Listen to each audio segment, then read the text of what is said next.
implementing of the military aid contracts to Israel, he told me, please wait while I check with my superior, and he came back 5 minutes later to say, no comments, and we will not be able to meet with you to discuss what is going on. International civil society, and especially we in the United States, have a special responsibility, I think, to continue and intensify these campaigns to halt the corporate and governmental complicity in arming Israel and allowing these human rights violations to occur. And I would urge the distinguished members of the jury, if they believe that the U.S. government is complicit in arming Israel with these weapons, that it writes to President Obama, that it writes to the State Department, that it writes to the members of Congress who are responsible for foreign policy, and demands that at the very least the U.S. hold itself accountable to its own laws, such as the Arms Export Control Act and the Foreign Assistance Act, and follow the law and make sure that we as taxpayers are no longer responsible and complicit in Israel's human rights abuses. Thank you. Thank you very much. Yes, I wanted to applaud myself. Thank you, Josh. I just have one question that I'd like to pose to you. Given the rules of the United States Senate and the power of one courageous U.S. senator to utilize the hold or the filibuster, it is possible that these actions could stop or that U.S. policy could be changed if we had such a U.S. senator. Could you describe to me, in your opinion, what it would take in order for us to have that kind of U.S. senator?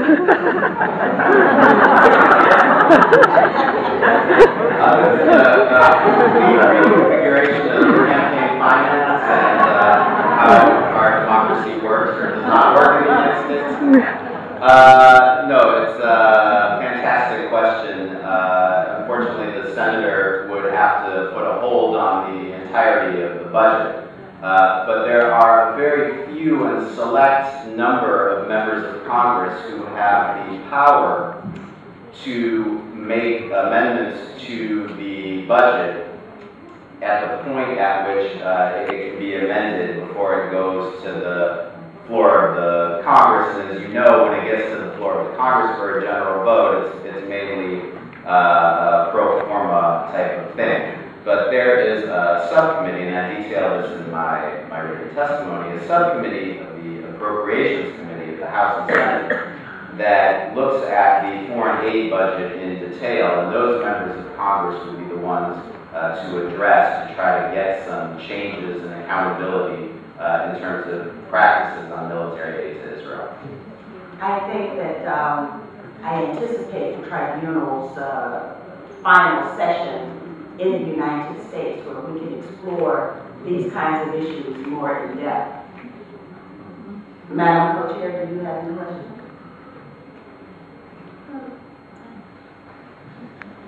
We are already in agreement that Israel is breaking international laws and human rights and committing war crimes in Gaza. The fact that so many companies and that states, including the UK and the European Union and America, are supporting and underpinning economically, militarily, and in every way the continued war crimes of Israel. Legally, we have everything that points to these war crimes. How then, if it's not, if legally these companies and states are not fulfilling their obligation under law, how then do we manage to move them to a different level? What about the question of morality and ethics? Is there something missing that we are not able to move governments and people in the international community to see that this is immoral what is going on? is there another way that we touch corporations and governments to actually act and stop remaining silent and complicit in the face of war crimes? Absolutely, and I think it's through popular education, popular mobilization. Unfortunately, in the United States, most people are not that concerned about foreign affairs in general, and even with the wars that we are fighting abroad. Most Americans, if they think about political issues, think about the day-to-day pocketbook issues that affect them personally. So what we're trying to do is to make the connection between our spending of $30 billion of military aid between 2009 and 2018. That doesn't include President Obama's new pledge of $3 billion additional for 20 more F-35 fighter jets, which is in the press right now. But we're trying to make the connection between this huge expenditure of money and what that same money could buy for affordable housing, for healthcare, for green jobs training, and for education programs in the United States, all of which are sorely lacking. So we have an interactive website, aidtoisrael.org, where we have information on every city, county, congressional district, and state in the country that details how much of that geographic unit money is going in military aid to Israel and what it can purchase for those much-needed domestic issues instead. So I think the answer lies in creating links between movements for accountability and justice on foreign policy on the one hand, and social justice movements working domestically on the other, and linking those two together in a common struggle.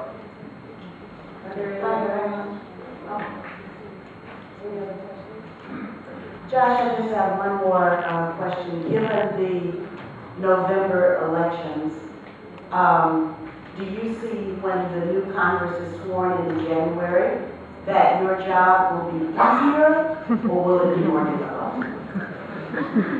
I would say on the whole more difficult, although among some of the quote-unquote Tea Party candidates who were elected to the U.S. Congress in November, there is a strong isolationist, strong anti-tax sentiment among them. We'll see if that sentiment also applies to U.S. empire, towards U.S. weapons and military aid programs or not. What's interesting is that the Republican leadership is anticipating this, and Eric Cantor, who is scheduled to be the majority leader of the House of Representatives in the United States, is now saying, perhaps you know more about the constitutionality of this than I do, but he's trying to pull U.S. military aid to Israel out of the foreign aid budget and put it somewhere else in the U.S. budget to insulate it from these anticipated cuts, which I think is very apropos because in many respects Israel is treated as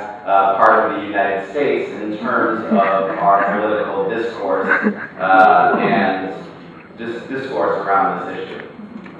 We do have one question from Juror Casper. Thanks, just a very short one. This is the comment, the information you provided on the latest capital order being held up.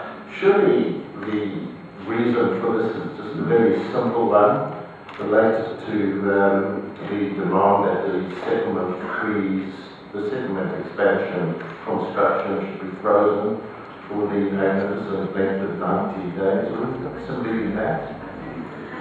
It may be connected to that.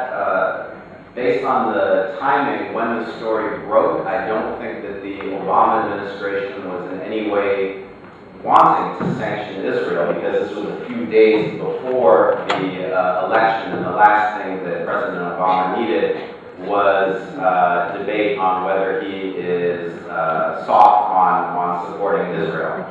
So it's really a mystery, quite honestly, what's going on with the halt of deliveries. But there definitely is something going on, and we'll continue to try to get to the bottom of it. Thank you very much. And now we'll hear from